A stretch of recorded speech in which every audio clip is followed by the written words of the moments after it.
We're following breaking news this morning on the Valley Today regarding a possible bomb threat at the Dakota Magic Casino. What we know at this hour coming up. And more breaking news this morning. Crews in West Fargo putting out an early morning fire. We'll tell you what we know also coming up. And meteorologist Lisa Green has your forecast on this Friday, February 21st, 2025. The Valley Today starts right now. This is the Valley Today. Good morning and welcome into the Valley Today. I'm Alex Larson. And I'm Tatum Miller. And of course, joining us, meteorologist Lisa Green with some good news for this weekend's forecast. Good morning, Lisa. Good morning. Well, you may be seeing the numbers behind me here. We are stepping out into much better temperatures this morning compared to earlier this week. Remember, it was just a couple of days ago. We were hoping to reach these numbers during the day because we were so cold.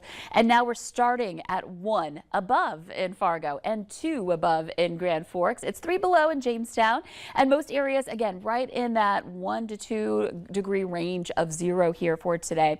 One thing to mention though is that this warm up comes with some stronger winds out of the south, and so our wind chills still feel like we're in the teens and 20s below, so we still want to dress for the cold here this morning. Let's take a look at our hour by hour planner. I mentioned that wind warming us up. Well, look at these temperatures on the rise through the day. We're going to get into the teens by lunchtime and then into the afternoon into that 20-degree range with some mostly sunny to partly cloudy skies. More clouds building in as we head into tonight. So nice to see those numbers going up as we move toward the weekend. But again, the wind will be a factor. I want to talk about our wind gusts here out of the south or southwest, getting into the 20s to about 30 miles per hour today. So keep in mind that wind's going to take a little bite out of that temperature rise.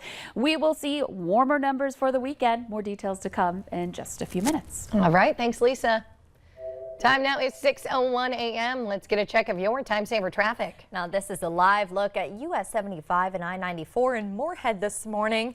Got some early action on the roadways, but good news is they're looking pretty clear and we are finally out of this dangerous cold snap. Of course, we are still in winter, so take it easy in case there's some leftover ice or frost on your roadways.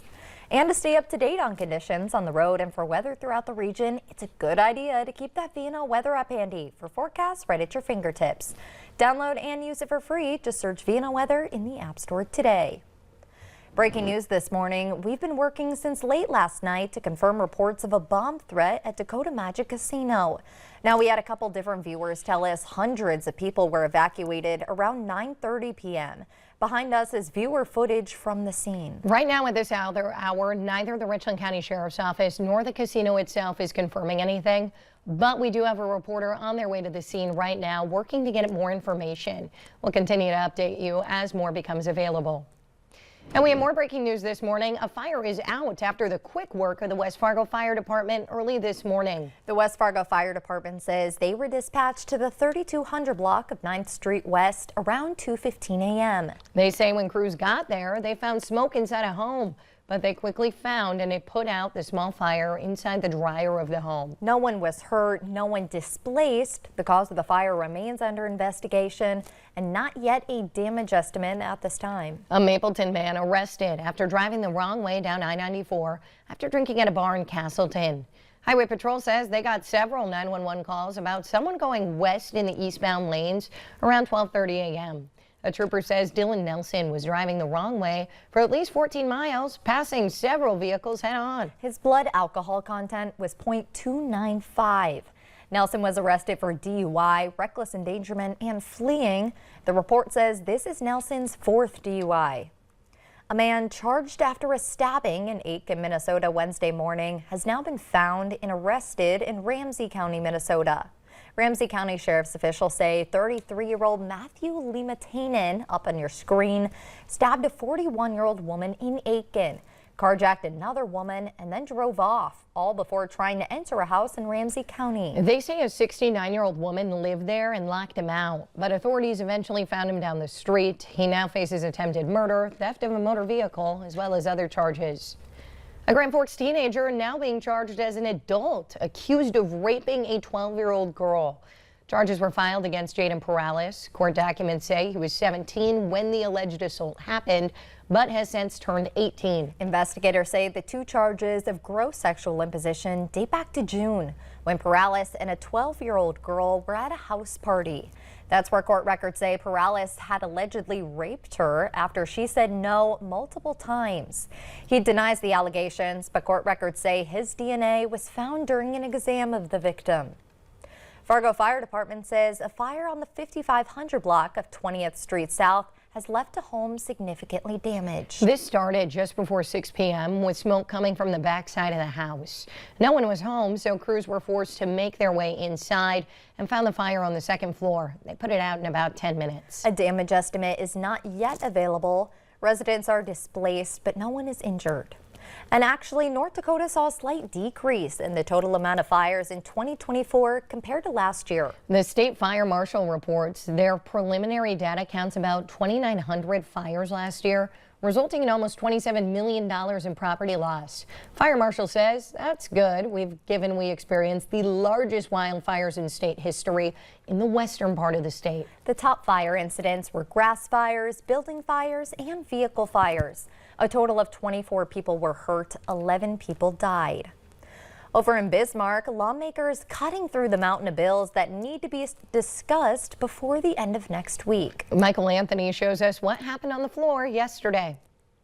A controversial library book bill cleared the Senate in a 27-20 vote. Senate Bill 2307 requires public and school libraries to move sexually explicit books to areas not easily accessible to children. Anyone in violation could lose some state funding. By passing this legislation, we send a clear message. North Dakota stands for the protection of children. School boards could also face more scrutiny after senators passed Senate Bill 2104. The bill allows residents to file complaints to the state superintendent to investigate if they feel a school district is violating educational laws. And this lays out a way for we can be assured that those laws are followed, and if not followed, there's a review process, which we are very limited on what we have available right now. Over in the House, a bill previously requiring students to recite the Pledge of Allegiance was amended to just give students the opportunity to voluntarily recite it. It passed unanimously. We can get back to that period 1 or 2 in our school districts and have the pledge recited because it reinforces our values. Other passed bills included allocating money for the Vantas drone network, ensuring landlords provide proof of a background check for tenants, and allowing female inmates at the Heart River Correctional Center to care for their child as long as they are 18 months of age or younger. The House also passed the budget for the governor's office, which calls for a 3% raise for the governor and lieutenant governor. At the Capitol, I'm Michael Anthony reporting. And this recent cold snap we got put a dent in North Dakota oil production.